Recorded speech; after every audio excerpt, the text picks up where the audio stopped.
नाही कुणाच्या बापाचं, एक मराठा, एक मराठा, आरक्षण आमच्या हक्काचं, नाही कुणाच्या बापाचं, एक मराठा, एक मराठा,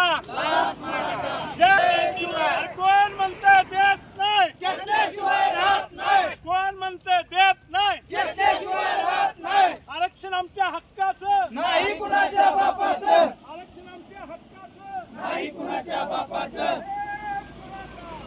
ठरवलं की बाबा ज्या देवांवर या सरकारचा विश्वास आहे त्याच देवांना साकडं घालायचं आणि त्याच देवांना सांगायचं बाबा ह्या सरकारला सद्बुद्धी दे.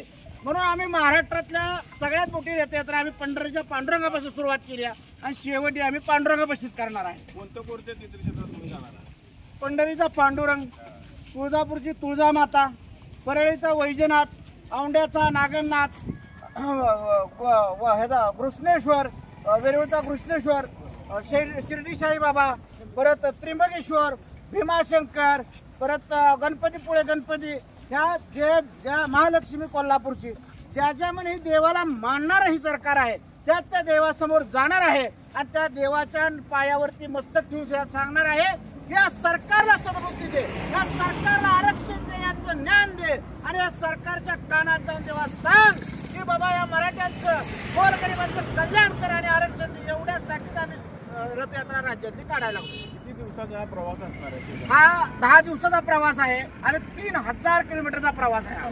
ते तिथून आल्यानंतर हे परत पांडुरंगाला सांगणार आहे आणि परत मनोज दरांगणकडे आम्ही मुंबईला जाणार आहे. टक्के पाठ्यामध्ये अहो ते आंदोलन करते आहेत, आम्ही आंदोलन करते. आपण बघितलं मराठा